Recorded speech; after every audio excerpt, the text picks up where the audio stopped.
आदरणीय बदाल सर ने मुझे यहाँ पे बुलाया, उसके लिए पहले तो मैं उनका बहुत बहुत आभारी हूँ। आप सब इतना एकाग्र होकर इतना ध्यान से सुन रहे हैं।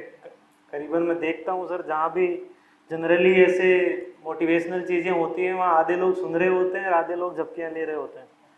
तो आप सब लोग सुन रहे हैं, उसके लिए आपको बधाई। एक छोटा सा इंसिडेंट आप सबको देख के मुझे याद आ गया, क्योंकि जिस टाइम मैं सेकेंड ईयर में था सर, तो रचित राज सर हमारे आईआईटी में आए थे। रचित राज सर 2013 में सेकंड रैंकर थे। तो उसमें लगभग 80 लोगों ने हमने अटेंड किया था ये सुनने के लिए कि आईएएस कैसे बन सकते हैं, वो सारी चीज़ें उनसे जानने के लिए। मुझे नहीं याद उन्होंने क्या बोला था बहुत, बट जो भी बोला था बहुत अच्छा बोला था। मैं उस टाइम काफ़ी उनसे प्रभावित हुआ था, सोचा था कि मुझे भी इस तरफ अच्छी मेहनत करनी है, प्रोबेबली बन जाऊंगा। और उस सेशन की एक विचित्र बात पिछले कुछ टाइम में मेरे बैचमेट्स ने मुझे बताई सर, कि उसमें लगभग 80 में से 40 लोग जो उस सेशन को अटेंड किया था वो आज सिविल सर्विसेज में है।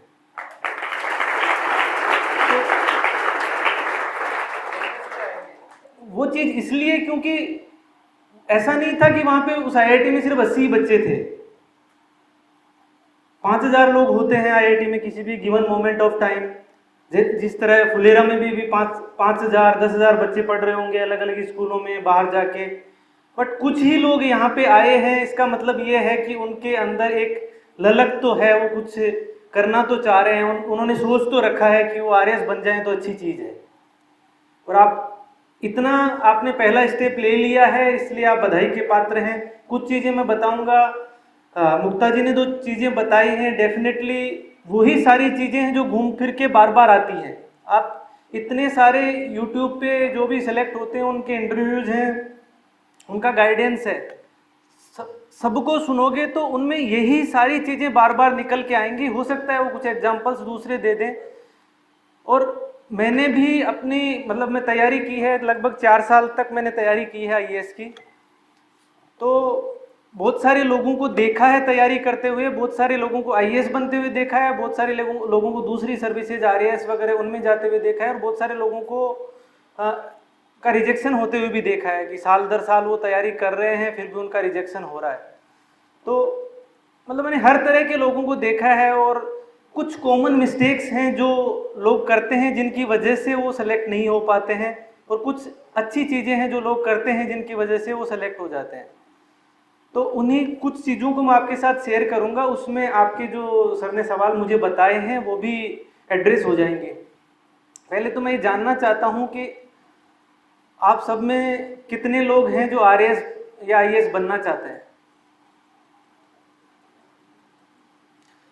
अच्छा, आप इन लोगों में से मैं जानना चाहता हूं कि कितने लोग हैं जिन्होंने आरएएस की तैयारी शुरू कर रखी है।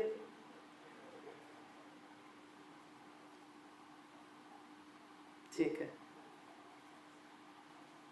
ये फर्क होता है जब मैं ये चीज आईएएस के लिए पूछूंगा तो और भी कम आएगी। और एक इसमें और भी होता है, कितने लोग हैं जो सच में सोचते हैं मेरे को तो आरएएस ही बनना है और कुछ बनना ही नहीं है। वो शायद कोई एक आधा नंबर होगा, वो नंबर और भी कम हो जाता है। ये इसलिए हो जाता है क्योंकि हम खुद में विश्वास नहीं रखते कि हम बन सकते हैं। और वो शायद जो सर ने बताई थी खुद के साथ ईमानदारी बरतने वाली चीज, उससे जुड़ी हुई होती है कहीं ना कहीं। खुद पर विश्वास तब आता है जब हम खुद के साथ ईमानदार होते हैं। हम घर वालों को तो बोल देते हैं 10 घंटे पढ़ रहे हैं, मैंने भी बहुत बार किया है कि 10 घंटे पढ़ रहे हैं, लेकिन हम एक्चुअली में पढ़ते नहीं है। 5 घंटे भी नहीं पढ़ा और 10 घंटे का बोल दिया। उससे क्या होता है कि यदि आपने रोज रोज वो चीज करी है, आप 10 घंटे का बोल रहे हो और सिर्फ 5 घंटे पढ़ रहे हो, तो आपका खुद का कॉन्फिडेंस डाउन होने लगता है। फिर आपको लगता नहीं कि मैं आरएएस बन सकता हूँ। और जब इंसान को लगता ही नहीं मैं आरएएस बन सकता हूँ, तो वो फिर उधर कोशिश ही नहीं करेगा, वो साइड से निकलने की कोशिश करेगा, और वो चीजें धीरे धीरे हमारी पूरी परफॉर्मेंस को डिरेल कर देती हैं। मैं अपनी चूंकि बहुत सारी चीजें बताने के लिए हैं, कोशिश करूंगा जो मैंने जैसे तैयारी की है शुरू से, पहले फेज से, पहले दिन जब मैं कोचिंग में गया था उस दौरान से लेके, और मुझे कुछ चीज़ें अभी भी याद हैं कि मेरे सामने क्या क्या डाउट्स आते थे दिमाग में, मैं उन्हीं को एड्रेस करता हूँ। पहली चीज़ तो ये कि भाई आप कहाँ से शुरू करोगे। मान लो आपने सोच लिया किसी भी कंपटीशन की तैयारी करने का, तो आप कहाँ से शुरू करोगे तैयारी करना। मेरा एक सिंपल सा मतलब मैंने कभी भी इतना ज़्यादा वो नहीं किया कि मैं ये भी सुन लूँ, ये भी जान लूँ, ये भी कर लूँ। मैंने हमेशा एक चीज़ सुनी है, मुझे लगा कि ये सच में अच्छी है, तो मैंने वो पकड़ ली है और उस पर काम किया है। जैसे कहाँ से शुरू करना है इसके बारे में कोचिंग में मुझे पहले दिन बताया गया था कि आप सिलेबस देख लो और जो सिलेबस में लिखा हुआ है आपको वही चीज़ें तैयार करनी है। As simple as that. आपको कहीं नहीं जाना। जो भी एग्जाम आती है उसका नोटिफिकेशन आता है, नोटिफिकेशन में 4 पेपर होते हैं, चारों का सिलेबस लिखा हुआ आता है, इसमें ये चीज़ें आएंगी। पेपर सेकंड में ये पॉलिटी आ जाएगी, गवर्नेंस आ जाएगी, पॉलिटी में ये टॉपिक्स आएंगे, संघ आ जाएगा, राज्य आ जाएगा, फंडामेंटल ड्यूटीज आ जाएंगी, फंडामेंटल राइट्स आ जाएंगे। वो सारी चीज़ें लिखी हुई आपको वही तैयार करनी है, कहीं बाहर से कोई वही नहीं करना। एक और उस चीज़ को, वो चीज़ याद नहीं रहती। आपने एक बार देख लिया, थोड़ी देर बाद में वो भूल जाओगे कि सिलेबस में क्या लिखा हुआ था। तो सबसे पहला काम होता था कि भाई वही चीज़ मैं अपने टेबल के सामने चिपका लेता था कि भाई ये सिलेबस है। रात दिन वो दिखता रहता था कि भाई इसमें से ये टॉपिक हो गया, ये नहीं हुआ, ये टॉपिक हो गया, ये नहीं हुआ। तो वो उस हिसाब से टॉपिक वाइज आप तैयारी करते रहो। तो एक वो स्टार्टिंग पॉइंट होता है कि कहाँ से शुरू करें। आपको सिलेबस का पता होना चाहिए, तब आपको पता चलता है कि आपको करना क्या है। फिर कहाँ से करना है वो दूसरी चीज़ आती है, कौन सी स्टैंडर्ड बुक्स फॉलो करनी है। आरएस के बारे में कौन सी बुक फॉलो करनी है वो मैं ज़्यादा नहीं बता पाऊंगा, क्योंकि मैंने कभी आरएस का एग्ज़ाम दिया नहीं है। वो इसलिए भी क्योंकि मुझे लगता है सर कि वो एग्ज़ाम ज़्यादा टफ होता है। मैंने 2 बार मतलब आईएएस के साथ आरएस का फॉर्म भरा है, बट मेरे प्रीलिम्स देने की हिम्मत नहीं हुई, क्योंकि मुझे ऐसा लगता था कि मैं मुझे पता था कि वो टफ होता है। राजस्थान का जीके मैंने कभी पढ़ा नहीं था, तो मुझे ऐसा लगता था कि यदि मैं फेल हो गया तो मेरा कॉन्फिडेंस डाउन हो जाएगा कि यार आरएएस नहीं कर पाए तो आईएएस कैसे कर पाएंगे। तो मैंने कभी दिया ही नहीं वो। बुक्स के बारे में सर आपको जरूर बता देंगे, बट मैं ये कहना चाहूँगा कि जो भी बुक्स आपको एक बार सेलेक्ट करनी है, जनरली कोई बहुत सारा बुक्स या कंटेंट नहीं होता है। एक मतलब हर टॉपिक की एक बुक होती है। पॉलिटी में जैसे लक्ष्मीकांत होती है, वैसे ही हर टॉपिक की एक बुक होती है। आपको सिर्फ वही बुक रेफर करनी है बार बार। जितनी ज़्यादा बुक्स पढ़ोगे आप उतना ही ज़्यादा कन्फ्यूज होगे। बट यदि एक बुक रखोगे तो उसको रिवीजन करने में आसानी रहेगी, चीज़ें याद रहेंगी, और जब आप रिवीजन कर रहे होगे तो आप चीज़ों को अप्रिशिएट कर पाओगे कि कौन सी चीज़ है जो सच में अच्छी है, जो मुझे याद रखनी चाहिए और जो मैं एग्जाम में लिख के आ सकता हूँ। वो आप रिवीजन करोगे। पहली बार पढ़ोगे तो आपको सारी ही चीज़ें इंपॉर्टेंट लगेंगी। बुक का हर पन्ना आपको लगेगा कि ये तो इंपॉर्टेंट है, एग्जाम में आ सकता है। लेकिन जब आप दूसरी तीसरी बार रिवीजन कर लोगे तो वो चीज़ें आसान हो जाती हैं। आपको पता चल जाता है कि कौन सी चीज़ें इंपॉर्टेंट है और कौन सी नहीं है। और इसी से रिलेशन है न्यूज़पेपर पढ़ने का। बहुत सारे लोग बोलते हैं कि साहब मैं न्यूज़पेपर नहीं पढ़ पाता। वो न्यूज़पेपर इसलिए नहीं पढ़ पाते क्योंकि शुरू में आपको लगता है कि सारी ही चीज़ें इंपॉर्टेंट है, कौन सी चीज़ पढ़ूँ और कौन सी चीज़ छोड़ूँ। जब एक बार सिलेबस आपके दिमाग में होगा, जब आपके टेक्स्ट बुक दिमाग में होगी कि टेक्स्ट बुक में कौन कौन सी चीज़ें हैं और कौन कौन सी चीज़ें इंपॉर्टेंट है, और जो टेक्स्ट बुक में है उनमें से कौन सी चीज़ न्यूज़ में बार बार रिपीट होती है, तो आपको पता चलने लग जाएगा कि कौन सी चीज़ इंपॉर्टेंट है और कौन सी नहीं है। और जो इंपॉर्टेंट है वो लोगों को याद क्यों नहीं रहता? क्योंकि उनको पता नहीं होता कौन सी चीज़ इंपॉर्टेंट है। भाई आप अपने पिताजी के नंबर थोड़ी भूलते हो, नहीं भूलते, सबको याद है, क्योंकि आपको पता है कि कल को कोई दिक्कत हो जाएगी तो वो नंबर याद रहने चाहिए। तो दिमाग को जब वो चीज़ पता है कि ये चीज़ इंपॉर्टेंट है तो याद भी रहती है। तो ये एक प्रोसेस है जिसमें आप शुरू करोगे तब जाके उस स्टेज पे पहुंचोगे। कुछ लोग क्या होता है शुरू नहीं करते और उससे पहले ही वो सोच रहे होते हैं कि वो तो इंटरव्यू की तैयारी कर लें पहले ही।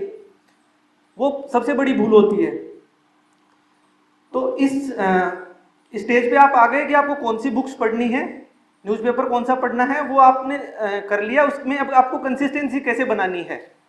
अब इसमें भी क्या होता है, जैसे किसी ने पूछा था अभी कि साहब मैं टाइम टेबल तो बनाता हूँ और टाइम टेबल से स्टिक नहीं कर पाता हूँ। मेरे साथ भी बहुत बार हुआ है कि एक दिन टाइम टेबल बनाया, शाम तक जाते जाते उसमें फेल हो गए, दूसरे दिन बेयरली 2-3 घंटे तक उसको फॉलो किया, फिर उसको छोड़ दिया वहीं पे। बट ओवर द टाइम जो 4 साल की तैयारी हुई उसमें मुझे एक चीज़ रियलाइज हुई कि टाइम टेबल भी 2 तरीके का होता है। एक होता है कि आपका 8 महीने बाद में एग्जाम है, कोई भी एग्जाम ले लो आप, 8 महीने बाद में एग्जाम है, आपके पास सिलेबस है, इतने सारे टॉपिक्स हैं, आप 8 टॉपिक हैं, 8 एग्जाम है, तो आप उसमें ये करते हो कि साहब मैं 3 महीने तो रिवीजन करूंगा, तो मेरे पास तैयारी करने के लिए 5 ही महीने बचते हैं। अब 5 महीने में 8 टॉपिक करने हैं तो मैं एक टॉपिक को 15 दिन दे दूंगा या फिर 20 दिन दे दूंगा, उस हिसाब से आप शेड्यूल बना लेते हो, इस टॉपिक को मैं इतने दिन, इस टॉपिक, वो भी एक टाइम टेबल ही है। और मैं भले ही कभी ये दिन वाला टाइम टेबल कि सुबह से लेके 2 घंटे पढ़ना है, 4 घंटे पढ़ना है, 6 घंटे पढ़ना है, वो कभी फॉलो नहीं कर पाया हूँ, लेकिन वो मैंने हमेशा फॉलो किया है कि कोई टॉपिक मुझे 15 दिन में कंप्लीट करना है तो उसको 15 दिन में कंप्लीट किया है। यदि आप वो नहीं कर पाओगे तो मैंने बहुत सारे ऐसे लोग देखे हैं जो एग्जाम के दिन तक उनका सिलेबस ही नहीं होता और फिर उनको उसी दिन लगने लगता है कि इस बार तो मेरा सिलेबस नहीं हुआ, तैयारी नहीं हुई, तो अगली बार सही है, वो वहीं मोरल डाउन करके चले जाते हैं। तो आप भले ही दिन वाला टाइम टेबल, पहली चीज़ तो ये है कि उसको थोड़ा रिलैक्स्ड बनाओ और फिर उसको फॉलो करने की कोशिश करो। वो डेली का स्ट्रगल होता है, किसी दिन आप फॉलो कर पाते हो, किसी दिन नहीं कर पाते हो, बट जो आपने एग्जाम के लिए टाइम टेबल बना रखा है कि मेरे को तो 8 महीने हैं, मेरे को 3 महीने रिवीजन करना है, 5 महीने में मेरा सिलेबस कंप्लीट करना है, तो वो होना ही चाहिए। अब ये जब चीज़ें आ जाती हैं तो आप ऑलमोस्ट ये है कि आप तैयार हो एग्जाम को देने के लिए, किसी भी एग्जाम को, लेकिन वहाँ इश्यू आ जाता है कि साहब टाइम मैनेज नहीं होता। और टाइम मैनेज होने के लिए सबसे बड़ी बात तो ये है कि जब आप सीरियस होते हो, खुद के साथ ईमानदार होते हो, तो आधी समस्या सोल्व हो जाती है। लेकिन फिर भी आपको कुछ चीज़ें जान लो जो साइंटिफिक हैं, तो वो जान लेते हैं तो फायदा होता है। जैसे पहली चीज़ तो ये है कि साइकोलॉजी के हिसाब से सर ये है कि जितना हमारे पास टाइम होता है हमारा काम उतना ही फैल जाता है। जनरली हम एडमिनिस्ट्रेशन में देखते हैं कि जब ऊपर से आता है कि इस विधानसभा क्वेश्चन का रिप्लाई आपको 2 घंटे में बना के भेजना है, तो वो 2 घंटे में चला जाता है, वो बोलते हैं 2 दिन में भेजना है, जाता हमेशा लास्ट मोमेंट पे ही है। वो 2 दिन का टाइम देते हैं तो वो 2 दिन में तैयार होता है, वो 2 घंटे का टाइम देते हैं तो वो 2 घंटे में तैयार होता है। तो your work expands to the time given. वैसे ही जैसे आपको सुबह सुबह आपको 8 बजे की आपकी एग्जाम है या 10 बजे की एग्जाम है, मम्मी ने आपको 6 बजे ही उठा दिया, तो आप क्या करते हो? थोड़ी देर ऊँगते हो, थोड़ा देर सर खुजा लिया, फिर जैसे तैसे करके नहाए, पहुँचते आप उसी 8 बजे हो। और यदि आप गलती से सो गए और आपकी 7:30 बजे आँख खुली, तो आप 15 मिनट में फटाफट तैयार होके पहुँच जाते हो। दोनों में आप तैयार हुए हो, लेकिन आपने एक दिन 2 घंटे लगाए तैयार होने में, एक दिन 15 मिनट लगाए। क्यों लगाए? क्योंकि आपको पता है कि उस दिन 15 मिनट ही हैं। तो बहुत सारे काम ऐसे हैं जिनको कम टाइम में किया जा सकता है, बस आप रियलाइज नहीं करते। यदि उस काम को कम टाइम में किया जा सकता है तो उसके लिए ज़्यादा टाइम क्यों देना? और ये समझने के लिए कि कौन सा टाइम कम काम में किया जा सकता है या कौन से काम को छोड़ा जा सकता है, जनरली एक मैट्रिक्स होती है, उसको बोलते हैं अर्जेंट एंड इम्पोर्टेंट वर्क्स। कौन सा काम अर्जेंट है और कौन सा इम्पोर्टेंट है। और तो इसमें क्या है कि 4 तरह की कैटेगरी बन जाती है कि जो काम अर्जेंट है वो इम्पोर्टेंट है, उसको अभी करना है।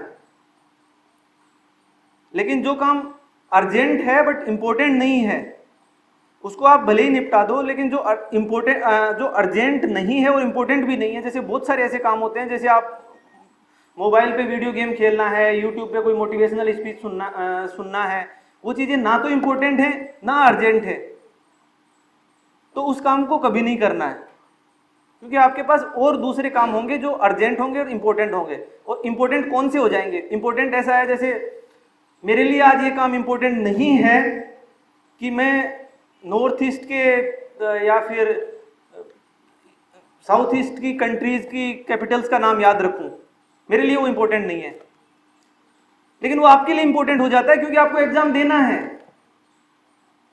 तो आपको ऐसे पता होना चाहिए कि मेरे लिए कौन सी चीज़ इंपॉर्टेंट है और कौन सी नहीं है। जो इंपॉर्टेंट है वही चीज़ें करनी है, और जो इंपॉर्टेंट नहीं है उसको यदि कर भी रहे हो तो बहुत कम टाइम में करना है। ये टाइम बचाने का एक बहुत अच्छा टूल होता है। जनरली लोग इस चीज़ को रियलाइज नहीं कर पाते हैं और इस वजह से बहुत ज़्यादा धोखा खा जाते हैं। दूसरी चीज़ सर आपने बोली थी कि जनरली ये है कि याद नहीं रहता है, मतलब मेमोरी को कैसे इम्प्रूव करें। तो इसकी भी 2-3 चीज़ें हैं। पहली तो कुछ तो क्या है कि यूनिवर्सल ट्रूथ होती है, बेसिक चीज़ है कि आप रिवीजन करोगे तो ही याद रहेगा। ये चीज़ जितना जल्दी आप दिमाग में बैठा लोगे वो उतना वो है। तो वो चीज़ें 80% सही होती हैं कि भाई आप 80% काम तो आपका उससे हो जाएगा कि आपको रिवीजन करना ही है। जैसे एक लो होता है साइकोलॉजी में, अगेन उसमें क्या होता है कि जैसे ही आप कोई चीज़ पढ़ रहे होते हो उसको विदिन ए डे वो लगभग 33% या विद इन आई थिंक 67% उसकी मेमोरी लॉस हो जाता है। उसी मतलब जो फैक्ट आपने पढ़े हैं वो एक दिन के अंदर 67% चला जाता है और एक वीक के अंदर लगभग 75% वो लॉस हो जाता है यदि आप रिवीजन नहीं करोगे तो सबसे अच्छा तरीका होता है कि जैसे ही आपने पढ़ा रिवीजन एक बार तो उसका हाथों हाथ ही कर लो, एक बार 1-2 दिन में कर लो और फिर 1-2 बार 1-2 वीक के बाद कर लो। यदि आप ये रिवीजन कर लेते हो तो वो आपकी चीज परमानेंट मेमोरी में चला जाता है। और ये आप कब करोगे? जब आपको पता होगा कि वो चीज इंपॉर्टेंट है आपके लिए। रिवीजन के बाद में कुछ और ट्रिक्स होती हैं जैसे याद करने की, कि भाई जैसे आपको नॉर्थ ईस्ट के बारे में आप कोई चीज पढ़ रहे हो तो उसका एक एसोसिएशन होता है चीजों के साथ। यदि आपको नॉर्थ ईस्ट का मैप पता है, यदि आपको नॉर्थ ईस्ट में स्टेट्स की दिमाग में है कि ये वाला स्टेट यहाँ है, ये वाला स्टेट यहाँ है, तो आपको चीजें याद करने में आसानी होती है उस स्टेट से रिलेटेड। तो ऐसे ही चीजों का एसोसिएशन बनाना सीखो। और वो तब होगा जब आप, जैसे आपने एक बार मैप कर लिया उसके बाद दूसरी चीज करोगे तो वो होगा। उसके बाद आप एक बार आपने ज्योग्राफी कर ली तो जब इकोनॉमी करोगे तो उसका एसोसिएशन बनेगा। जब आप हिस्ट्री पढ़ रहे होगे तो फिर उसमें और एसोसिएशंस बन जाएंगे, लेकिन वो धीरे धीरे होगा। और वो तब बनेंगे जब आपकी कंसिस्टेंसी रहेगी। आपने मान लो कि 10 दिन पढ़ाई की है अच्छी, आपने ये तो बोल दिया कि मैंने पॉलिटी तो 10 दिन में बहुत अच्छी कर ली है, अब मैं 5-7 दिन का रेस्ट डिजर्व करता हूँ। यदि आपने वो कर लिया तब तक वो आपने जो पॉलिटी किया है वो खत्म है। फिर जब आप उसी जगह की हिस्ट्री पढ़ रहे होगे तो वो एसोसिएशन नहीं बन पाएंगे। और इसीलिए मेरे को भी ये क्या है कि मेरे बचपन से मेरे को बोला जाता था कि सर कि भाई मेरे को भेज देते हो कि पानी लेके आ बेटा, और मैं परिंदे तक जाके भूल जाता था कि क्या मंगाया था। फिर आके पूछता था कि क्या मंगाया था, तो वापस आके पता चलता था कि पानी मंगाया। ये मेरे साथ बड़ी प्रॉब्लम है और मेरे को लगता था कि ये मेरे को बहुत नुकसान होगा इस चीज का जब मैं कंपटीशन की तैयारी करने लगूंगा। कितने लोगों को लगता है ये चीज कि उनको याद रहने में प्रॉब्लम है?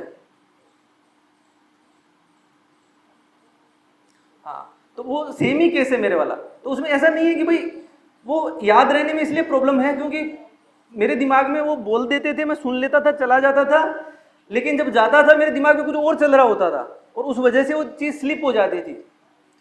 तो जब आपको लगता है कि आपको याद नहीं रह रहा तो आपको उसको ज्यादा टाइम देना पड़ेगा। जब मैं आंसर लिख रहा होता था, बहुत सारी बार जब मेंस के आंसर हम लिखते हैं तो क्या होता है कि ऐसे लगता है कि भाई आंसर लिख रहा है, आप 2 दिन पहले ही कोई चीज पढ़ी है, आपको उस आदमी का नाम याद नहीं आ रहा, और उस आदमी का नाम याद नहीं आ रहा तो फिर क्या होता है कि आप वो बीटिंग अराउंड द बुश करते हो, उसके बारे में 4 चीजें लिख देते हो, बस उसका नाम नहीं लिख पाते। ये एक आदमी था, फला आदमी था, वो ऐसा था, उसने ऐसा किया था, ऐसा किया था, ऐसा किया था, और उस आदमी के लिए ये चीज लागू होती है। अब उसका नाम लिख देते तो वो आसान हो जाती है वो चीज।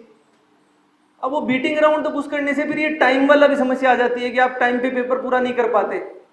लेकिन इस चीज में एक सिल्वर लाइन है, आप टेस्ट देते टाइम एक बार नाम भूल गए हो, वो जिंदगी में नाम हमेशा याद रह जाएगा। उस टाइम तो आप भूल गए, वो मॉक पेपर में नहीं लिख के आ पाए, लेकिन जब वो मेंस में आएगा तो आपको याद था कि इस आदमी का नाम मैं भूल गया था और इसका ये नाम याद है। तो इस तरह से अब इसमें ऐसा है जैसे आपने 100 टेस्ट दिए, उसमें 10-10 हर टेस्ट में 10-10 चीजें आप भूले। मान लो कि आपकी मेमोरी कम है, आप 10 जगह चीजें भूल जाओगे, लेकिन वो 10 चीजें आपको हमेशा के लिए याद हो जाएंगी। और वो 10-10 चीजें बन के आप 2 साल के अंदर यदि 100 टेस्ट दिए, 2 साल में 100 टेस्ट बहुत ज्यादा नहीं है, यदि आपने 100 टेस्ट भी दिए हैं तो वो 1000 चीजें आपके याद हो जाएंगी। और जब भाई ऑब्जेक्टिव है उसमें तो चीजें सामने ही लिखी हुई होती हैं, उसमें तो सामने ही लिखी हुई होती है ना, एक आइडेंटिफाई करना होता है तो उसमें तो आसान है। सब्जेक्टिव में आपको रिकॉल करके लिखना होता है, लेकिन उसमें भी जब आपको 1000 चीजें याद होंगी तो आप कोई ना कोई चीज तो उसमें लिख के आ ही जाओ। और ये फायदा होता है, और उससे ना केवल आपका टाइम बचता है, आपकी स्पीड भी बढ़ती है। जब आपको कॉन्फिडेंस होता है, आपको चीजें पता है। अब जैसे मैडम का तरीका ये था कि उन्होंने बहुत सारे मॉक पेपर्स लिखे, मैंने भी कोशिश की मॉक पेपर्स लिखने की, लेकिन मैंने बहुत सारे नहीं लिखे। लेकिन मेरे को फायदा इस चीज का हुआ कि विथ टाइम जैसे जैसे मैंने प्रैक्टिस करी तो उसमें ऐसा हो गया कि मेरी लिखने की जो मैंने एक्सप्रेस कर रहा था उसकी क्वालिटी इंप्रूव हो गई। तो 200 वर्ड्स में मैं हमेशा 200 वर्ड्स कभी नहीं लिखे, मैंने 180 वर्ड्स ही लिखे। लेकिन पहली बार जब 180 वर्ड्स लिखे तो 10 में से 5 नंबर आ रहे थे। अगली एग्जाम में जब 200 वर्ड्स में से 180 वर्ड्स लिखे तो 10 में से 6 नंबर आ गए। फर्क इतना ही पड़ता है। अब इसमें बात ये थी कि साहब जैसे बहुत सारे लोगों को ये होता है कि मेरी अंग्रेजी ठीक नहीं है, या मेरे को, जैसे मैं मेरा ही एग्जांपल दे देता हूँ सर, अंग्रेजी का बड़ा इशू था। मतलब राजस्थान बोर्ड से पढ़े थे, 12वीं तक हिंदी मीडियम था, आईआईटी में चले गए, लेकिन वहाँ भी ये इंग्लिश हिंदी वाले स्ट्रगल की वजह से, मतलब वहाँ ऐसा है कि यदि आपको फेल होने के लिए मेहनत करनी पड़ती है। आईआईटी में एक बार पहुँच जाते हो ना, तो वहाँ फेल होने के लिए मेहनत करनी पड़ती है। आपको क्लासेज बंक मारनी पड़ेंगी, आपको बिल्कुल नहीं पढ़ना पड़ेगा, आपको एग्जाम बंक मारनी पड़ेगी, तब जाके वो फेल करते हैं, अदरवाइज वो पास तो कर ही देते हैं। तो जैसे तैसे वो बीटेक तो हो गई, लेकिन उसमें मेरे को हमेशा ये समस्या आई कि भाई वो क्या है कि वो जो उनके क्वेश्चंस आते थे वो लेंथी सा क्वेश्चन आता था, सारा इंग्लिश में क्वेश्चन आता था। तो उसमें क्या होता था कि कहीं भी एक लाइन को पढ़ने में या पढ़ लिया, उसको समझने में थोड़ी सी मिस्टेक हो जाती थी, तो वो तो कैलकुलेशन थी, वो यहाँ से इधर जाने के बजाय वो जयपुर के बजाय दिल्ली पहुंच जाती थी, आंसर कुछ और ही आता था। तो उस वजह से मतलब ऐसे कभी कॉन्फिडेंस नहीं आया। फिर जब आईएएस की तैयारी करने लग गए तब तो ये बड़ी समस्या हो गई भाई। उसमें तो जैसे तैसे करके न्यूमेरिकल्स थे, सोल्व हो जाते थे, तो 10 में से 5 भी सोल्व हो गए तो अच्छे मतलब जीपीए वगैरह बन गया। लेकिन जो यूपीएससी वाली है उसमें तो हर एक पेपर में आपको अच्छे से लिख के आना है भाई। पहली चीज तो ये है कि मैं बहुत ज्यादा नहीं लिख सकता। दूसरी चीज ये, जो लिख रहा हूं उसकी क्वालिटी खराब है, क्योंकि पहले दिन जो पेपर दे के आया उसमें वो हर क्वेश्चन में उसने 20 गोले बना दिए, ये स्पेलिंग गलत, ये स्पेलिंग गलत, ये स्पेलिंग गलत।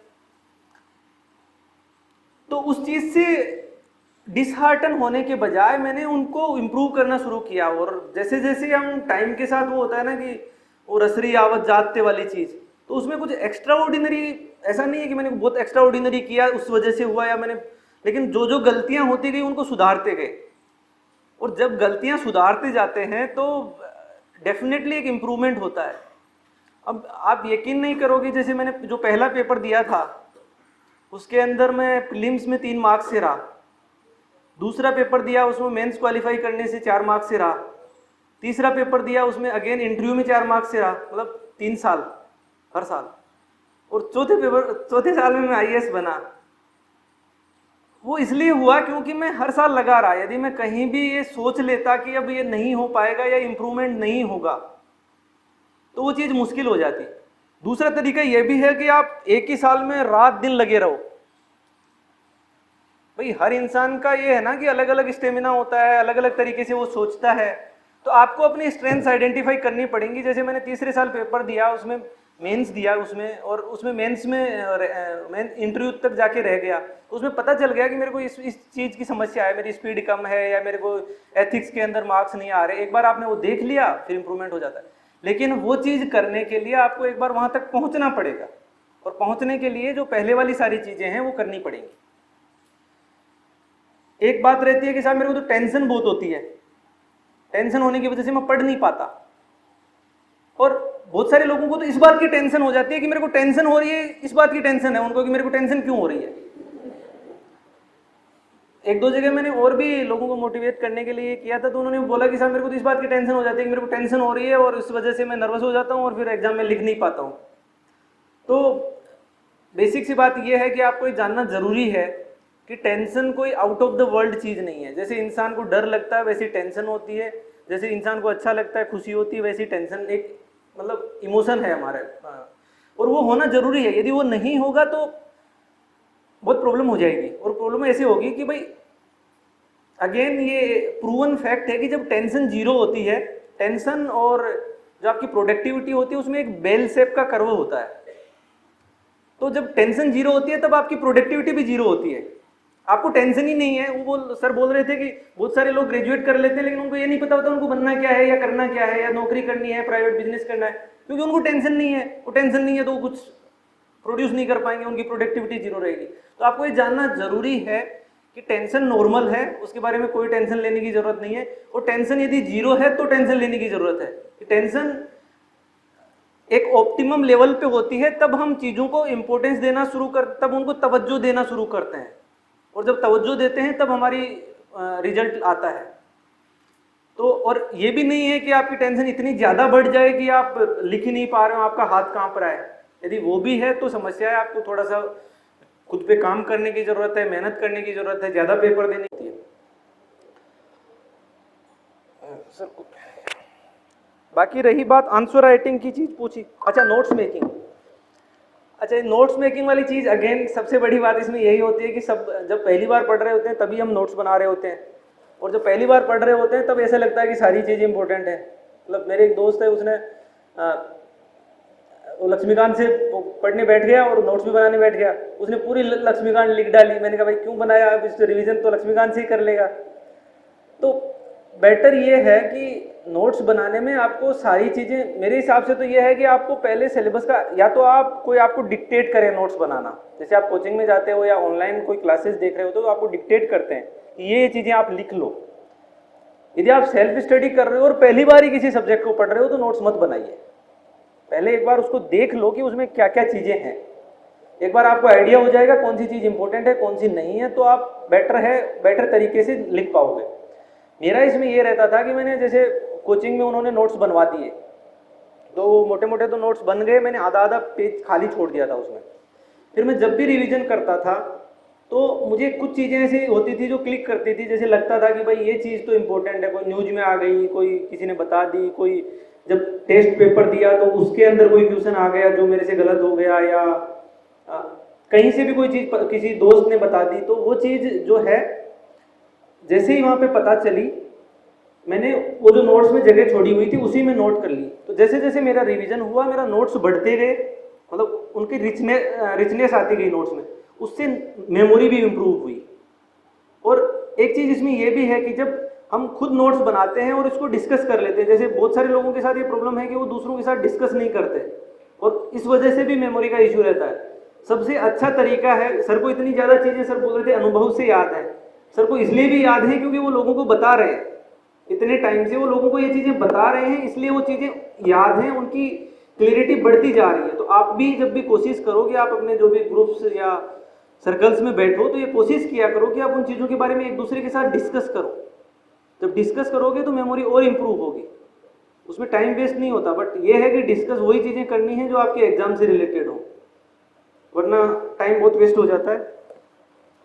नोट्स मेकिंग के अलावा एक आंसर राइटिंग की चीज़ थी। आंसर राइटिंग का ये है कुछ बेसिक तो ये चीज़ें बताई जाती है सर, हर यूट्यूब पे जो गाइड करता है आंसर राइटिंग को लेके बहुत सारा कंटेंट है, एक बार इंसान प्री क्लियर करके वहाँ तक पहुँच जाता है तो वो ज़्यादा हेल्पफुल होती हैं।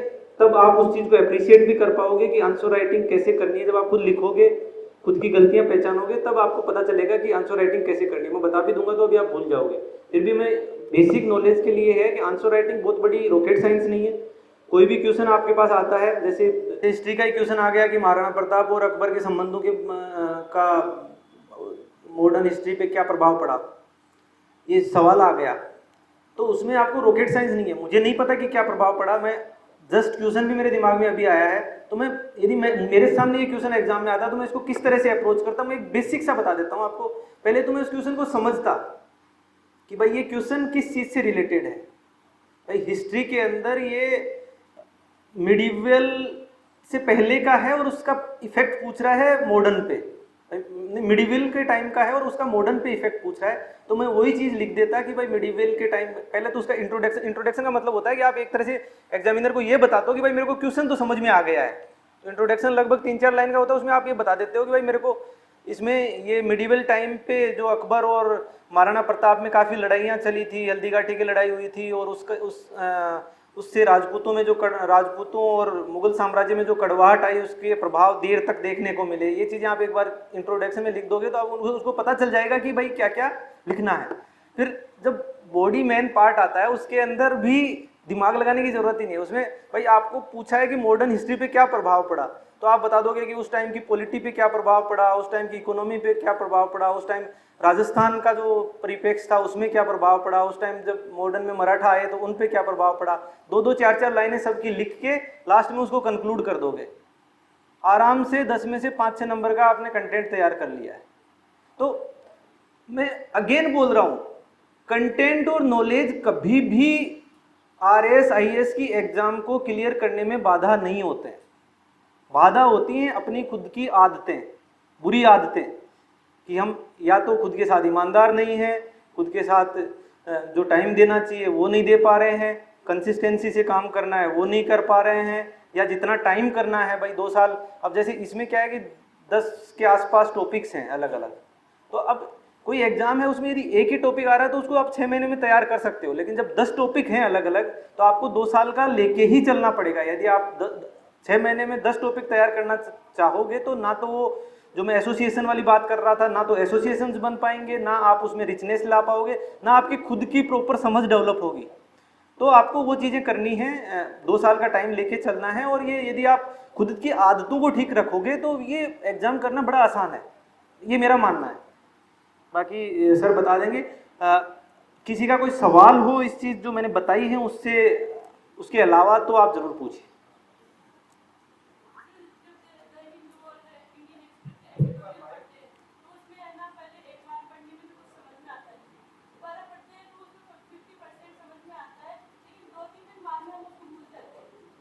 हाँ नहीं, मैं अगेन वही बात बताइए, आप उसके साथ तैयारी किस चीज़ की कर रहे हो। इन्होंने पूछा है कि जैसे द हिंदू या इंडियन एक्सप्रेस के एडिटोरियल पढ़ते हैं जनरली, तो उसको 2-3 दिन में भूल जाते हैं, उसका रिवीजन कैसे करें, उसके नोट्स बना के रखें नहीं रखें, तो वो चीज़ ये पूछ रहे हैं। तो मैं जानना चाह रहा हूँ कि आप तैयारी किस एग्जाम की कर रहे हो, यूपीएससी की कर रहे हो, सिविल सर्विसेज की। अब तक आपने सिलेबस कितना किया है, कोई कोचिंग ली है आपने, सिलेबस कितना किया है, एनसीईआरटी की होगी, एनसीईआरटी की। हाँ तो बिगिनिंग में ये प्रॉब्लम आती है कि आपको पता नहीं चलता कि कौन सी चीज़ याद रहेगी या कौन सी चीज़ नहीं रहेगी। ये इंपॉर्टेंट नहीं है कि आप भूल गए हैं, इंपॉर्टेंट ये है कि आपने वो चीज़ पढ़ी है, और आप यदि रेगुलर पढ़ोगे तो उसमें से चीज़ें याद भी रहने लग जाएंगी, आपको पता भी चलने लग जाएगा कि कौन सी चीज़ें इंपॉर्टेंट।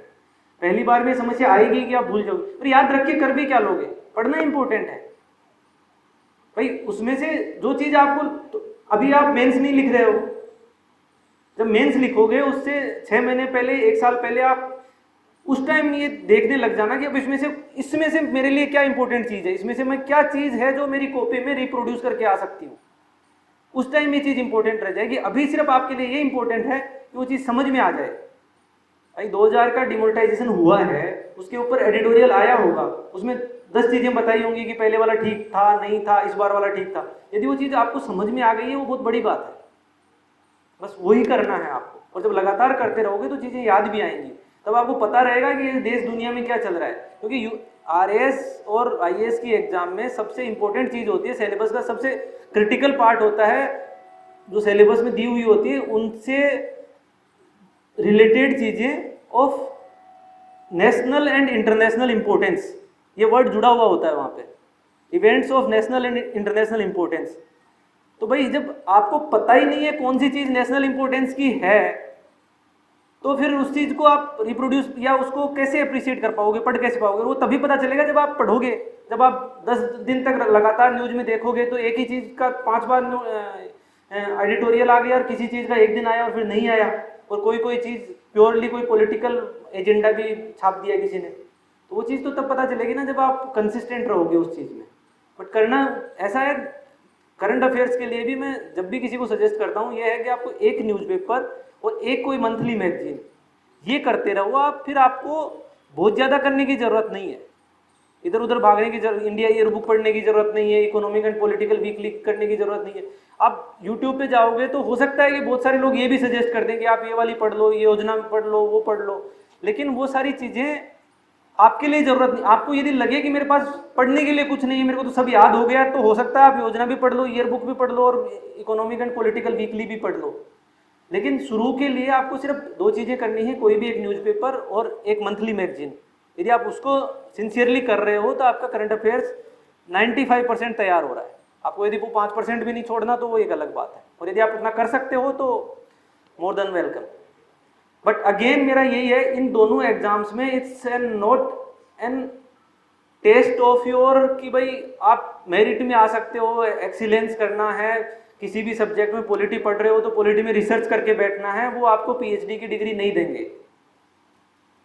आपको बेसिक नॉलेज होना चाहिए, आपको उस चीज़ को जो आप पढ़ रहे हो उसकी समझ होनी चाहिए और उसको वापस लिखना आना चाहिए, बस इतना है। और उसमें भी डिफिकल्ट क्वेश्चन नहीं आते हैं, मैंने बता दिया। जो मेरे हिसाब से जो सबसे डिफिकल्ट क्वेश्चन बन सकता था वो मैंने बना के बता दिया, और उसका आंसर भी आपको बता दिया किस तरह से यदि कोई उसको लिखे तो अप्रोच करेगा। और कोई सवाल? आईएएस की तैयारी शुरू करने का जनरली ये होता है कि एक तरह से जब इंसान ग्रेजुएशन शुरू करता है, जैसे बीए शुरू करता है, बीएससी शुरू करता है, तब वो माइंड मेकअप कर सकता है। बट जो फाइनल ईयर होता है उस टाइम से उसको शुरू कर देनी चाहिए। जैसे फाइनल ईयर में आ गया, बीटेक कर रहा है तो फोर्थ ईयर में, बीए कर रहा है तो थर्ड ईयर में वो शुरू कर सकता है। उससे पहले इसलिए नहीं करनी चाहिए क्योंकि आप वो शुरू करने लग जाओगे तो आप अपनी डिग्री अच्छे से नहीं करोगे, और इस एग्जाम में यदि आप अपनी डिग्री अच्छे से नहीं करते हो तो आपका कॉन्फिडेंस डाउन हो जाता है। आपको लगता है कि मेरी डिग्री में बहुत अच्छे मार्क्स नहीं है तो बाकी, और बात यह है कि जो आप डिग्री में बीए की एग्जाम कर रहे हो उसमें जो आंसर्स लिख के आ रहे हो वैसे ही तो आंसर्स आगे आने हैं, वो कोई दूसरे थोड़ी आ जाएंगे। तो आप अपनी डिग्री अच्छे से करो, वो एक तरह से आपका सॉलिड बेस बना देगा तैयारी करने के लिए। फाइनल ईयर में आप तैयारी शुरू कर सकते हो। 2 साल का टारगेट लेके चलो तो ग्रेजुएशन करने के 1 साल बाद तक आपका सिलेक्शन आसानी से हो सकता है। जो थोड़े से मेरी तरह धीरे धीरे करते हैं, थोड़े से लेजी हैं नेचर में, वो लोग हो सकता है 3-4 साल भी लग जाए, but it's easy. Hello sir, मेरा सवाल ये है कि सर जैसे हम लोग पढ़ते हैं सर, और पढ़ने के बाद भी सर ऐसा लग रहा है कि ना मतलब पढ़ने के बाद सर उसको जैसे महीने बाद जैसे कोई भी क्वेश्चन कर लेते हैं उस टॉपिक से, तो सर हम बता नहीं पता चलता है कि हम मतलब सही से नहीं पढ़ रहे हैं। तो सर मतलब पढ़ रहे हैं लेकिन सेटिस्फेक्शन नहीं मिल रहा है कि ऐसा क्या हो रहा है? नहीं, 2 चीज़ें हैं। एक तो देखो, थोड़ी सी कमी है वो तो सबको खलती है। कोई भी जो टॉपर होगा ना यूपीएससी का, वो भी एग्जाम से पहले दिन उसको ये लगेगा कि यार इस बार तैयारी पूरी नहीं हुई। सबको लगता है, मेरे को भी लगता था। जिस बार सेलेक्ट हुआ उससे भी पहले दिन, आपको मेंस का जब एग्जाम होता है उससे पहले दिन लगता है यार तैयारी इस बार पूरी नहीं है, इस बार तो शायद नहीं हो पाएगा, अगली बार देखेंगे। बट वही है कि आपको अपना बेस्ट उस टाइम पे, जैसे मैंने लास्ट अटेम्प्ट दिया था तो मेरे एक दोस्त ने, मैंने ये कि यार इस बार तो नहीं हो पाएगा शायद, तो उसने ये एक चीज़ बोली कि यार why are you judging yourself, भाई तूने मेहनत कर ली, खुद को क्यों जज कर रहा है? लेट यूपीएससी जज नाउ, भाई यूपीएससी को जज करने दो। और तुम्हें ये तो है ही नहीं ना कि तुम्हें सब कुछ आने लग जाएगा तभी तुम एग्जाम दोगे। जो एग्जाम बाकी लोग दे रहे हैं वो भी इसी डिलेमा से गुजर रहे हैं। जो बाकी लोग एग्जाम दे रहे हैं उनको भी यही समस्या है कि याद नहीं होता, टाइम मैनेज नहीं होता, मेरे को ये दिक्कत हो रही है, वो दिक्कत हो रही है, फिर भी वो कोशिश करते रहते हैं। और जो थोड़ी सी अच्छी कोशिश कर लेता है वो अच्छा स्कोर कर लेता है। आपका जो स्पेसिफिकली चीज़ ये है कि याद नहीं रह रही है, तो उसमें मेरा ये है कि आप, यदि आपने एक बार सिलेबस कंप्लीट कर लिया है तो उसके बाद में ज़्यादा जो हेल्प होती है वो टेस्ट सीरीज से होती है। भाई मैंने ऐसे लोग देखे हैं जो 3-3, 4-4 बार रिवीजन कर लेते हैं, लेकिन जब लिखने बैठते हैं तो वो गलतियां करते हैं, और वो गलतियां होंगी, तो स्वाभाविक है कि वो गलतियां होंगी। वो गलतियां तभी दूर होंगी जब आप लिखोगे, खुद पढ़ोगे, दूसरे से पढ़वाओगे, चेक होके आएगी तो आपको पता चलेगी कि ये चीज़ें आप इम्प्रूव कर सकते हो। जब आप टेस्ट दोगे तो धीरे धीरे वो कंसिस्टेंटली इम्प्रूव होगा। और एक बार वही है, थोड़ा सा ही तो इम्प्रूव करना है। ज़्यादा आप यदि नहीं टेस्ट देके फिर भी एग्जाम दोगे तो ये मान लो कि आप कट ऑफ से 5-7 नंबर नीचे रह जाओगे। बहुत सारे लोगों को देखा है जो हर बार कट ऑफ से 5-7 नंबर नीचे रह जाते हैं। वो इसीलिए रह जाते हैं क्योंकि वो जो उन्होंने एक बेसिक तैयारी तो कर ली, अब उसको वो बूस्टअप नहीं दे पा रहे हैं, या उसमें जो इंक्रीमेंटल इंप्रूवमेंट है वो नहीं कर पा रहे हैं। और वो तब होगा जब प्रॉपर टेस्ट दोगे आप और उनमें जो गलतियां आ रही हैं उनको रेक्टिफाई करने की कोशिश करोगे, और तब आपको कॉन्फिडेंस भी आएगा कि मेरे को याद है। वरना भाई बहुत सारे लोग ऐसे होते हैं जिनको एग्जाम देने का कॉन्फिडेंस कभी आता ही नहीं है। उनको लगता ही रहता है कि मेरी एग्जाम मैं नहीं दे पाऊंगा, मेरी तैयारी पूरी नहीं है। तो यदि आप ये सोच के बैठे हो कि तैयारी पूरी होने के बाद ही एग्जाम दूंगा, तो वो एक आपकी गलत फहमी है। वो समय कभी नहीं आएगा जब आपकी तैयारी पूरी हो जाएगी, क्योंकि इस दुनिया में इतनी चीज़ें हैं जानने के लिए, पढ़ने के लिए, सुनने के लिए, कि कभी कंप्लीट नहीं होंगी। और कोई यहाँ एक बिटिया थी।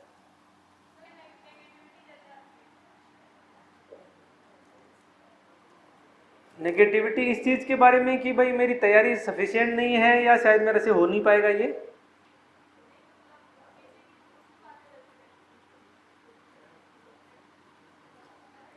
दूसरी बातें भाई जैसे फैमिली से रिलेटेड कोई हो गया या फिर कोई रिश्तेदारों से रिलेटेड हो गया, उन्हीं चीज़ों के बारे में कि जो भी नेगेटिव हो रहा है आसपास वो सारी चीज़ें चलती रहती है।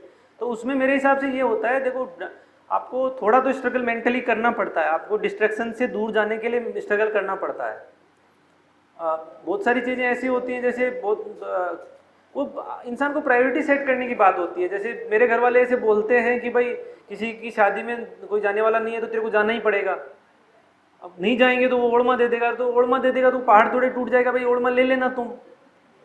मैं कभी नहीं गया, जब तक 4 साल मैंने तैयारी करी, ना किसी की शादी में गया ना किसी की स्वामनी में गया। तो वो एक चीज़ होती है प्रायोरिटी सेट करने की, और शायद वो चीज़ आपको बचाती भी है इस नेगेटिविटी से। तो आपको ये थोड़ा सा मेंटली स्ट्रांग होना पड़ेगा कि भाई मेरे को फर्क नहीं पड़ता लोग क्या सोच रहे हैं। भाई अल्टीमेटली ये इंसिडेंट मैं मेरा ही बता देता हूँ। जब मैं 4th अटेम्प्ट दे के आ गया था, रिजल्ट नहीं आया था, तो उस टाइम के बाद कोविड आ गया, कोरोना आ गया था 2020 में, 2019 में कोरोना 20 में था, 20 में कोरोना आ गया था। और उसके बाद मतलब उस टाइम थोड़ी सी एक ऐसे नेगेटिविटी सी हो गई थी कि यार अब नहीं हो पाएगा शायद। मैंने 4 दे दिए थे और मैं दिल्ली से छोड़ के आ गया था। मैंने कहा मेरे से नहीं, मुझे नहीं करनी है चीज़। तो लोगों ने ढाणी में लोगों ने ऐसे बोलना भी शुरू कर दिया कि भाई ये तो, इससे तो IIT नहीं हुई है, काय की नौकरी लगेगा, मतलब ये तो IIT का तो सिर्फ दिखावा था, बाकी अभी तक हुई नहीं है इसकी। मतलब बातें बनाने को लोग कुछ भी बना लेते हैं। तो आप जितना उनके पास रहोगे वो बातें बनाएंगे, उसका कुछ सॉल्यूशन नहीं है। और जब चीज़ जैसे रिजल्ट आ गया, सिलेक्शन हो गया, तो वही लोग दूसरी तरफ बोले हम तो पहले ही पता था हमें तो कि ये तो अच्छा करेगा।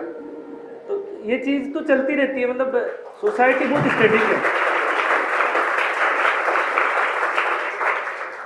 जो नेगेटिव बोलने वाली और पॉजिटिव बोलने वाली चीज़ें हैं, या जो रिश्तों के झगड़े हैं, या जो परिवारों की चीज़ें हैं, जो पारिवारिक ड्रामे हैं, ये हर परिवार की कहानी है। और ये आज की नहीं, सदियों से चलती आ रही है, ऐसी ही चलती रहेगी।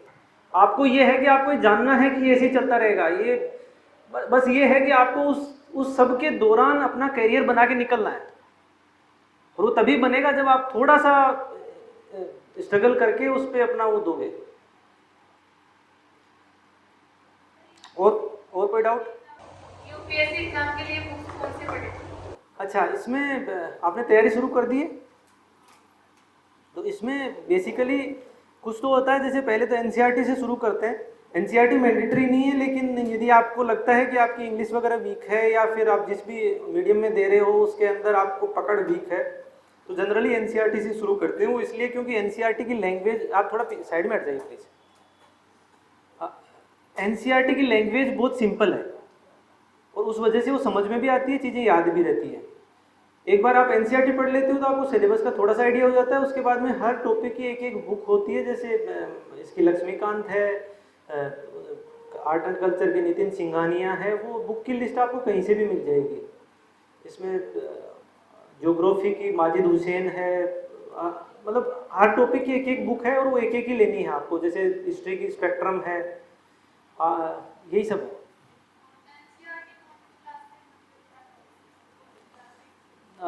दैट डिपेंड्स ऑन यू कि भाई आप कितना कंफर्टेबल हो। मैंने 9th से शुरू की थी, 9th 10th 11th 12th, वो भी सारी नहीं करी थी। बेसिकली ज्योग्राफी की और पॉलिटिक्स की ज़्यादा पढ़ी थी मैंने, बाकी की नहीं पढ़ी थी, इकोनॉमी वगैरह की नहीं पढ़ी थी। बट वो आप पे डिपेंड करता है कि जैसे मान लो आपको लगता है कि आप 11th वाली लेके बैठे हो और आपने एक दिन में पूरी कर दी, और आप उसमें परफेक्टली कंफर्टेबल हो, सारी चीज़ें समझ में आ रही हैं, तो फिर 9th 12th की पढ़ने की ज़रूरत नहीं है।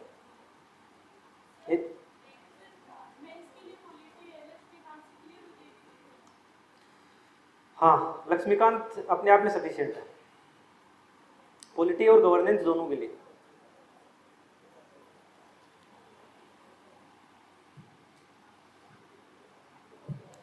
और किसी का कोई सवाल? Good afternoon sir. Good afternoon sir, अभी आरपीएससी के 12th के और 10th के रिजल्ट आए हुए, और एक तरह से बोर्ड एग्जाम में नंबरों की दौड़ लगी हुई, और लगभग 99% आप देखते हैं कि बच्चे नंबरों की दौड़ में काफी पीछे रह जाते हैं। और उनके जो आरपीएससी या यूपीएससी के जो अधिकारी बनने के जो सपने होते हैं, वो नंबरों के नीचे ही दब जाते हैं। यानी उनसे वो डिसमोटिवेशन हो जाते हैं, डिविडेशन हो जाते हैं, यानी अपने सपनों को छोड़ देते हैं एक तरह से, और उसके अलावा वो दूसरे रास्ते पर चले जाते हैं। तो ये जो नंबरों की दौड़ है, ये आरपीएससी और यूपीएससी में उन बच्चों के लिए कितनी इंपॉर्टेंट है जो आगे आरएस या आईएएस करना चाहते हैं? तो पहली चीज़ तो ये है कि मैं ये नहीं बोलूँगा कि नंबर्स इम्पोर्टेंट नहीं है। नंबर्स एक तरह से शो करते हैं कि आप कितना सिंसियर हैं, बट नंबर्स ये भी गारंटी नहीं है नंबरों की कि भाई आज आपके नंबर कम आए हैं तो कल भी कम ही आएंगे। इस चीज़ की भी कोई गारंटी नहीं है। बहुत सारे ऐसे लोग हैं जिन्होंने 10वीं में फेल किया है और बाद में जाके IAS बने हैं, IPS बने हैं, सिविल सर्विसेज में गए हैं या और भी बहुत कुछ अच्छा बिजनेस वगैरह किया है। बट ये भी सच है कि वो जो परसेंटेज है IAS के अंदर, उसमें ज़्यादा परसेंटेज उन लोगों का है जिन्होंने अच्छे मार्क्स लिए हैं 10th और 12th में, तो वो चीज़ है। बट इसमें डिसहार्टन होने की ज़रूरत नहीं। बात ये है कि इसमें सिंसियरिटी चाहिए। आप कभी भी शुरू करो, विवेकानंद जी कहते हैं ना, जब जागो तभी सवेरा, वो सवेरा होना चाहिए। मतलब सिर्फ आप अच्छे अच्छे ख्याली पुलाव पका लें कि हमें IAS बनना है और उसके लिए मेहनत नहीं करें तो वो नहीं हो सकता। और मैं वो खुद के साथ ईमानदार रहने वाली बात इसलिए भी करता हूँ क्योंकि सोचना अलग चीज़ है और वो कॉन्फिडेंस तब आता है जब इंसान खुद के साथ ईमानदार रहता है। जो खुद से मेहनत कर रहे होते हैं, वो मेरा एक बैचमेट है जिसका अभी सिलेक्शन हुआ है, आपने भी देखा होगा न्यूज़ में, एक तुषार नाम के 2 लोगों क्लेम कर रहे हैं, एक बिहार का एक हरियाणा का, कि हमारा सिलेक्शन हुआ है। वो जो तुषार है वो मेरा दोस्त है, वो हरियाणा से, उससे है, बिहार से, उसका 7वां अटेम्प्ट था और वो हर बार से लगभग मेंस या इंटरव्यू दे रहा है। तो ये है कि उसने, यदि वो छोड़ना चाहता तो नहीं बनता ना। वो छोड़ना चाहता तो वो 7 में से किसी भी अटेम्प्ट में छोड़ सकता था कि भाई अब नहीं हो पाएगा, यहीं पे छोड़ देते हैं। बट उसने मेहनत की, वो लगा रहा, तो वो चीज़ों का इम्पैक्ट आता है, रिजल्ट आता है। जब इंसान पॉजिटिव होता है तो, और मैंने देखा है उसको मेहनत करते हुए, बहुत अच्छी मेहनत करता है, तब जाके उसका सिलेक्शन हुआ है। और वो छोड़, मैं अगेन यही बात बता रहा हूँ, वो 7 तक क्यों पहुंचा, उसने छोड़ा क्यों नहीं? क्योंकि उसको विश्वास था कि वो कर लेगा, इसलिए वो 7 तक पहुंचा। वरना अपनी जिंदगी के IIT से निकलने के बाद 7 साल कोई बर्बाद नहीं कर सकता। उसको विश्वास था कि मेरा हो जाएगा, और उसको विश्वास इसलिए था क्योंकि वो सिंसियरिटी से मेहनत कर रहा था पिछले 6 साल से। तो वो चीज है, जो सिंसियरिटी से मेहनत करेगा उसको विश्वास भी होगा और उसका रिजल्ट भी आएगा। तो मतलब बच्चों को मेरे हिसाब से तो यही मोटिवेट करना चाहिए कि बेटा मेहनत करोगे, कभी भी शुरू कर दो, जब मेहनत करना शुरू कर दोगे तो रिजल्ट आना भी शुरू हो जाएंगे। बाकी जब इंसान का मन होता है, मेहनत करने लगता है, तो बाकी की चीजें वो खुद ब खुद ढूंढ लेता है कि भाई कौन सी बुक पढ़नी है, वो खुद ढूंढ लेगा। यदि उसका मन होगा, उसका खुद पे विश्वास होगा, वो मेहनत कर रहा होगा। जैसे मैंने बताया, रिवीजन करने से ही याद होगा, ये बेसिक चीज है। बाकी की चीजें बाद में है कि आप एसोसिएशंस बना लोगे, माइंड ट्री बना लोगे, आप नोट्स अच्छे से बना लोगे, लेकिन वो सारी चीजें सेकेंडरी है। पहली चीज ये है कि रिवीजन करना ही पड़ेगा, और जो लोग रिवीजन इतनी बार कर लेते हैं वो बाकी की चीजें भी अपने आप कर लेते हैं।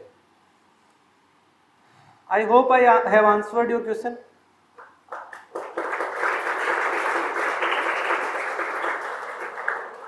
और किसी का कोई सवाल? नमस्कार सर। नमस्ते।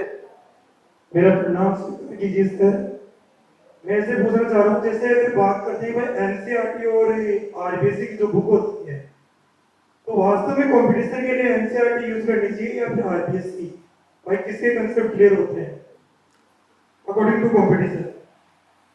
देखो, राजस्थान सरकार के कंपटीशन का मुझे ज़्यादा आइडिया है नहीं सर, बता पाएंगे। UPSC के लिए मैं डेफिनेटली NCERT ही रिकमेंड करूँगा। वो इसलिए क्योंकि वो एक तो नेशनल पर्सपेक्टिव से लिखी गई बुक है, दूसरा बहुत ही सिंपल, सोबर और अच्छे से लिखी, और उसमें से डायरेक्ट क्वेश्चन भी आ जाते हैं कई बार। तो मैं हमेशा वही रिकमेंड करूँगा कि आप NCERT पढ़ें। इफ़ आप CGL की प्रिपरेशन कर रहे हैं, EPFO की प्रिपरेशन कर रहे हैं, या UPSC या CGL से रिलेटेड कोई भी प्रिपरेशन कर रहे हैं, तो यही रहेगा कि आप NCERT को प्रेफरेंस दें। स्टेट वाले के लिए सर बताएंगे आप। जी सर, मेरा दूसरा सवाल ये भी है कि बच्चे को ऑनलाइन या ऑफलाइन कोचिंग, भाई उसके लिए बेस्ट क्या है? जैसे कई बार क्या होता है कि जैसे अगर मान लो, अगर मेरी कंडीशन के हिसाब से मैं ऑफलाइन कोचिंग नहीं ज्वाइन कर रखा हूँ, अगर मैं ऑनलाइन करूँ तो उसको कैसे शुरुआत करनी चाहिए मेरे को? एनी टाइम मान लो जैसे मैं सेक्रेटरी की तैयारी कर रहा हूँ अभी, तो मेरे को ऑनलाइन कैसे शुरुआत करनी चाहिए? शुरुआत का मैंने फिर से बताया था कि आपको सिलेबस आपके सामने होना चाहिए, आपके दिमाग में होना चाहिए कि मेरे को ये सिलेबस तैयार करना है। अब ये सिलेबस कहाँ कहाँ से तैयार होगा वो चीज़ें सेकेंडरी है। एक बार आपके सिलेबस दिमाग में आ गया तो फिर उसमें से कि भाई आपको कौन सा सिलेबस, कौन सा टॉपिक पहले करना है, बाद में करना है, वो आप एडजस्ट कर सकते हो अपनी कन्वीनियंस के हिसाब से, अपनी रिसोर्सेज की अवेलेबिलिटी के हिसाब से। भाई जो आप, जैसे मान लो आपने कोई बैच ज्वाइन किया और उसमें पॉलिटी पहले ही पढ़ा दी गई है और बाद में आप कोई चीज़ बची हुई है तो वो चीज़ बाद में तैयार हो सकती है, पॉलिटी बाद में भी तैयार हो सकती है। इतना कोई स्ट्रिक्ट मतलब हार्ड एंड फास्ट नहीं है। ऑनलाइन ऑफलाइन के बीच में मैं ये बोलूँगा कि as long as you are disciplined it doesn't matter, but ये चांसेस कम हैं ऑनलाइन के केस में कि आप डिसिप्लिन रह पाओगे। यदि आप रह सकते हो तो कर लो, कोई दिक्कत नहीं है, बट इसमें चांसेस कम है। कम लोग हैं जो ऑनलाइन में कंसंट्रेट कर पाते हैं। एक जनरल फैक्ट है, यदि आप कर सकते हो तो उससे बेटर कुछ भी नहीं है, क्योंकि ऑनलाइन का फ़ायदा ये है उल्टा कि आपको जैसे टाइम बचता है। जो चीज़ आप ऑफलाइन क्लासेज में 9 महीने में तैयार करोगे आप ऑनलाइन में 3 महीने में कर सकते हो, आपका बहुत सारा टाइम बचता है। बट वो साइड इफेक्ट ये है कि उसमें कंसंट्रेशन बन पाना थोड़ा मुश्किल होता है। कुछ लोग नहीं बना पाते, कुछ लोग बना लेते हैं। जो बना लेते हैं उनको शुभकामनाएं, जो नहीं बना पाते हैं उनको एडवाइस है कि वो ऑफलाइन ज्वाइन कर ले। Thank you. हेलो सर, नमस्कार सर। सर मैं आपसे एक क्वेश्चन पूछना चाहता हूँ सर। मैं प्रिपरेशन बहुत सीरियस सर। एक टाइम बाद में मेरा जो स्कोर है वो कॉन्फिडेंस को आ रहा है। आपकी आवाज़ क्लियर नहीं आ रही है, थोड़ा सा माइक को पास करिए प्लीज। हेलो सर, नमस्कार सर। क्या आप मुझे सुन पा रहे हो? हाँ बोलिए। आती sir, I am preparing for SSC sir. हाँ तो सर काफी टाइम करने के बाद में भी सर मेरा स्कोर एक कॉन्फिडेंस स्कोर आ रहा sir. I want to improve it sir, but I am not able to improve it sir. Sir मुझे क्या करना चाहिए कि मैं स्कोर को एक अच्छे लेवल पे लेकर करूं? आपने आज इनका क्वेश्चन है कि एसएससी में स्कोर हर साल से कांस्टेंट ही आ रहा है, नहीं सर, कांस्टेंट नहीं आ रहा है वो, मतलब ऑलमोस्ट सेम सा ही आ रहा है, ये इम्प्रूव नहीं कर पा रहे हैं। कितनी बार दे लिया आपने एसएससी? Third time sir. अच्छा, थर्ड। तो आपने ये तीनों अटेम्प्ट में कुछ इम्प्रूवमेंट करने की क्या क्या कोशिशें की हैं अभी तक? सर मैं पढ़ रहा था, प्रैक्टिस कर रहा था, मॉक पेपर वगैरह सोल्व कर रहा था। नहीं, आपने उस मार्क्स को इम्प्रूव करने के लिए टेस्ट सीरीज सोल्व किए हैं और क्या? आवाज़ नहीं आ रही है सर मॉक पेपर। हाँ, तो मॉक दे रहे हैं। तो मेरे को यही है कि भाई आपने जैसे मान लो कि जो चीज़ आप कर रहे हैं लेकिन आपको रियलाइज होता है कि आपने रिवीजन सफिशिएंट नहीं किया है, तो आप उस चीज़ पे फोकस करो। यदि आपको लगता है रिवीजन तो सफिशिएंट किया है लेकिन मेरे नोट्स ठीक नहीं हैं, तो आप उस चीज़ पे फोकस करो। जो आपकी कमी रहेगी ऑब्वियसली आप उसी पे काम करोगे। और बाकी आपको जैसे जैसे कॉन्स्टेंटली मेहनत करते रहोगे तो डेफिनेटली ऐसा नहीं है कि इम्प्रूवमेंट नहीं होगा। बट बात यही है कि भाई जो चीज़ हम हमेशा से करते आए हैं, यदि आगे भी वही करते रहेंगे तो फिर रिजल्ट भी वही आएगा जो हमेशा से आता रहा है। तो बस ये है कि आप वो तो जो कर रहे हो वो तो करना है आपको। अब उसमें देख लो कि आपने कौन सी चीज़ कमी छोड़ी हुई है, वो आप खुद का असेसमेंट खुद ही कर पाओगे। भाई मान लो कि आपने रिवीजन नहीं किया, या आप ये देख लो आपका वीक सब्जेक्ट कौन सा है। सर जीके में बहुत प्रॉब्लम होती है मुझे। हाँ, तो जीके के अंदर जीके में प्रॉब्लम होती है तो फिर अब आप जीके को थोड़ा सिस्टमेटिक तरीके से अप्रोच करो। भाई यदि आप आज तक सिर्फ एक बुक लेके बैठ जाते थे और नहीं हो पा रहा था, तो आप थोड़ा सा उसमें ऐसे कर लो कि भाई अब से मैं जो जीके पढ़ूंगा वो टॉपिक वाइज पढ़ूंगा, पॉलिटी अलग पढ़ूंगा, ज्योग्राफी अलग पढ़ूंगा और इकोनॉमी अलग पढ़ूंगा। लेकिन सर मैं जैसे 2-3 महीने ट्राई कर रहा हूँ तो कॉन्स्टेंट स्कोर में शायद 2 से 8 नंबर क्लियर हो गए सर मेरे। नहीं, आपने 3 ही तो अटेम्प्ट दिए हैं, इतने तो दिए भी नहीं। अटेम्प्ट तो दिए तो ऑब्वियसली बात है, रोज मॉक देता है सर। नहीं, मॉक का फाइनल रिजल्ट से कोई यार ऐसे मत सोचो कि मॉक में कांस्टेंट आ रहे हैं तो आपके फाइनल में भी वही आएंगे। बात मेहनत करना जरूरी है, क्योंकि मॉक में तो क्या होता है कि जैसे हम जब मॉक देते थे प्रीलिम्स का तो क्या होता था कि वो इसी तरह से डिजाइन करते थे पेपर को कि शुरू वाले क्वेश्चन पेपर्स जो होते थे वो इजी बनाते थे, तो वो थोड़ा सा हमारे मार्क्स आ जाते थे। फिर जैसे जैसे हमें लगता था कि कॉन्फिडेंस आ रहा है, हमारी तैयारी अच्छी हो रही है, तो वो लेकिन वो पेपर भी टफ बनाते जाते थे जैसे जैसे आगे जाते थे। लास्ट वाला पेपर तो इतना टफ बनाते थे कि मतलब उसमें तो सबसे कम नंबर आते थे। तो आप मॉक पे मत जाओ, आपकी प्रिपरेशन पे जाओ, अपने खुद के कॉन्फिडेंस में जाओ, तैयारी में जो कमियां हैं उनको आइडेंटिफाई करो। जैसे मान लो जीएस में भी अब ऐसा नहीं है कि जीएस सारा ही वीक होगा। जब आप इंट्रोस्पेक्शन करोगे तो आपको पता चलेगा कि आपको ज्योग्राफी वाला पोर्शन वीक है या फिर पॉलिटी वाला वीक है या फिर करंट अफेयर्स वाला वीक है। जो वीक है उस पर भी थोड़ा सा और काम कर लो। Thank you. और कोई? मैं प्रॉब्लम होती है मैं जाता हूं ना उसमें मैं पहले को आता हूं काम देने में मतलब कुछ नहीं आता ना बोल देते उसको किसी से एक और टू डेज के है। हाँ, तो वो जो टेंशन वाली बात है, टेंशन नहीं ना कि टेंशन इतनी ज़्यादा हो जाती है कि you are not able to perform.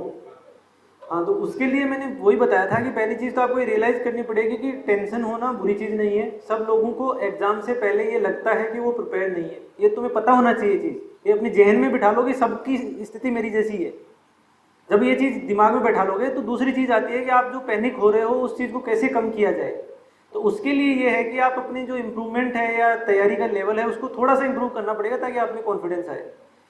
और कॉन्फिडेंस तब आएगा जब आप मॉक दे लोगे बहुत सारे, अपना रिवीजन अच्छे से कर लोगे, जो चीज़ें आप जिन चीज़ों में आपकी वीकनेस है उन पे थोड़ा काम कर लोगे, तो वो करोगे तो ऐसा नहीं है, मतलब ये कांस्टेंट ऐसा करने की ज़रूरत नहीं है कि ये चीज़ कांस्टेंट है, ये कांस्टेंट नहीं है, ये टाइम के साथ चीज़ें इंप्रूव हो जाती है।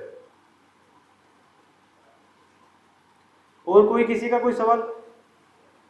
प्रश्न कुमार है, मैं हिंदी मीडियम से यूपीएससी करना चाहती हूँ, लेकिन जो भी जैसे गर्ल्स टॉपर है अभी श्वेता किशोरी और शिप्टी शर्मा वो इंग्लिश मीडियम से ही है, और सब बोलते हैं कि ज़्यादातर सेलेक्ट इंग्लिश मीडियम वाले ही होता है।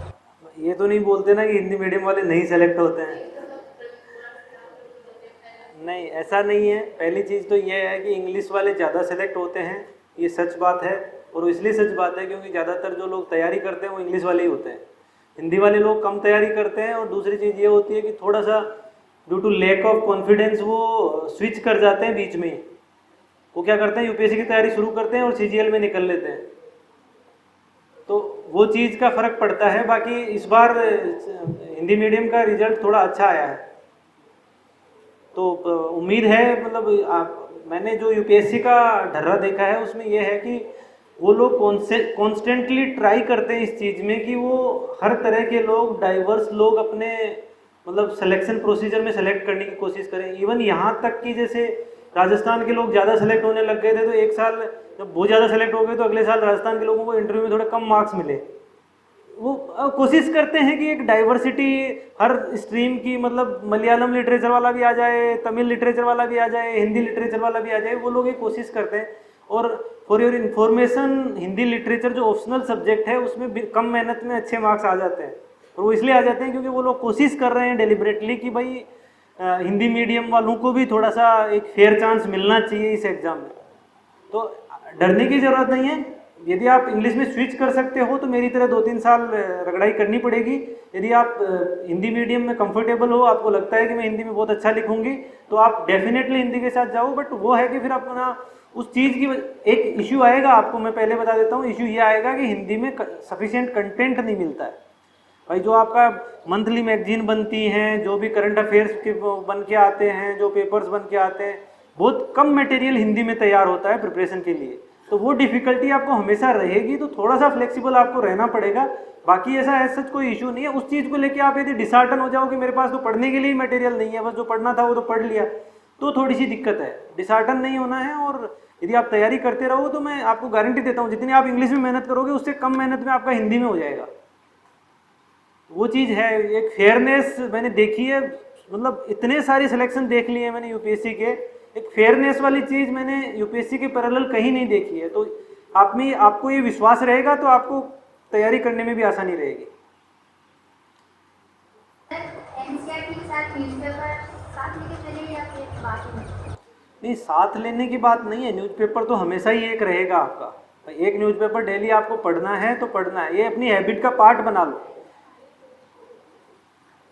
भाई ये मान लो कि आप आज ही जिला कलेक्टर बन गए और आपको डेली को न्यूज़पेपर पढ़नी ही है, क्योंकि आपको उसी से पता चलेगा कि ज़िले में क्या हो रहा है।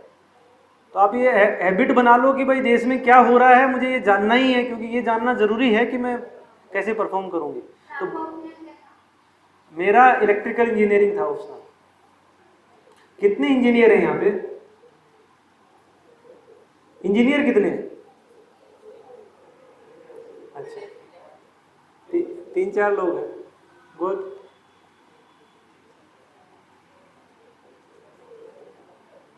और ये भी एक भ्रांति है यूपीएससी के एग्ज़ाम में कि भाई ज़्यादातर सेलेक्ट इंजीनियर्स ही होते हैं, तो आर्ट्स वाले स्टूडेंट्स वैसे ही डिसहार्टन हो जाते हैं कि साहब हमारा कैसे होगा, वो वहाँ इंजीनियर कब्जा करके बैठ जाते हैं। तो ऐसा नहीं है, बट प्रॉब्लम ये है कि ज़्यादातर एग्ज़ाम भी इंजीनियर्स ही देते हैं। जो हमारे यहाँ आईआईटी में तो वो लाइब्रेरी पूरी भरी रहती है लोगों की जो तैयारी कर रहे होते हैं यूपीएससी की। तो जब वो तैयारी कर रहे हैं बेचारे 4-4 साल से लगे हुए हैं, तो सिलेक्शन भी उनका होगा। अब आपको उसमें डिसहार्टन होने की ज़रूरत नहीं है। जो लोग बिना इंजीनियरिंग वाले हैं लेकिन जो अच्छे से तैयारी करते हैं उनका भी सिलेक्शन अच्छे से हो रहा है, ऐसा कुछ नहीं। और एक चीज़ और बता दूं आपको, इंटरव्यू के लिए अभी इस स्टेज पे बिल्कुल डरने की, सोचने की भी ज़रूरत नहीं है। मानो आप इंटरव्यू इस एग्ज़ाम का ईजीएस्ट पार्ट है। मतलब आपको जाना है, बैठना है, अच्छी सी चेयर देंगे, आधे घंटे गपशप करेंगे और फिर भेज देंगे। आपको कुछ नहीं आता है तो ये नहीं पूछेंगे कि क्यों नहीं आता या आप तो सेलेक्ट होने लायक नहीं हो, वो दूसरी चीज़ें पूछने लग जाएंगे। इतना आसान है इंटरव्यू कि आपको उसके बारे में सोचने की ज़रूरत नहीं, आप तो ये बाकी वाली चीज़ें संभाल लो, बाकी वो इंटरव्यू वाला चीज़ लास्ट में अपने आप हो जाएगी। और किसी की कोई कन्फ्यूजन? नमस्कार सर, मेरा नाम महेश नागर है। सर मैं आपसे एक क्वेश्चन पूछना चाहता हूँ कि आरएस के दौरान सर आईएएस की तैयारी कैसे करें, वो भी सेल्फ स्टडी। देखो दोनों में ज़्यादा डिफरेंस है नहीं मेरे हिसाब से, दोनों में जनरल स्टडीज हैं। दो चीज़ों का डिफरेंस है, एक तो आईएएस में ऑप्शनल सब्जेक्ट की तैयारी करनी पड़ती है, होपफुली यदि 1-2 साल में उसको हटा दें तो अलग बात है, बट उसमें एक ऑप्शनल सब्जेक्ट अलग है। दूसरी चीज़ इसमें राजस्थान का जो हिस्ट्री और जीके और ज्योग्राफी है वो थोड़ा सा अलग है, वो थोड़ा सा डेप्थ में है मान लो, क्योंकि इंडियन ज्योग्राफी में राजस्थान की ज्योग्राफी भी आती है बट वो उतनी डेप्थ में नहीं आती। तो दो ही चीज़ों का डिफरेंस है। राजस्थान वाले में थोड़ा सा, एक तो राजस्थान के बारे में थोड़ा इन डेप्थ पढ़ना होता है और दूसरा यूपीएससी वाले में ऑप्शनल की तैयारी करनी होती है। तो वो आप पे है कि आप कैसे मैनेज करते हो, करनी पड़ेगी। यदि आपको दोनों करनी है तो फिर ऑप्शनल पढ़ना ही पड़ेगा, बिना ऑप्शनल के थोड़ी यूपीएससी निकलेगा। किसी का और कोई सवाल? यही वजह थी कि मैंने वो ये नहीं दिया था भाई, मैंने आरएएस इसीलिए नहीं दिया था, विथ ऑल ड्यू रिस्पेक्ट, मुझे ये डिफिकल्ट इसीलिए लगता था क्योंकि मेरा ऑप्शनल थोड़ा ठीक था, तो मैं ऑप्शनल के दम पे सेलेक्ट हो गया। तो मुझे ये लगता था कि मेरा ऑप्शनल के दम पे मैं सेलेक्ट तो यूपीएससी में तो हो सकता हूँ, बट आरएएस में मेरे को लग नहीं रहा था मेरे चांस है, तो नहीं दिया था। तो वो आप पे है, आप कैसे अपनी खुद की स्ट्रेंथ को पहचानो और उस हिसाब से डिसीजन कर लो कि भाई आपको कौन सा देना है, कैसे करना है। और दोनों ही जॉब्स अपने आप में अनपैरेलल्ड हैं, मतलब you will enjoy each and every day of this service यदि आप सेलेक्ट हो जाते हो तो। ठीक है, थैंक यू सो मच, जय हिंद।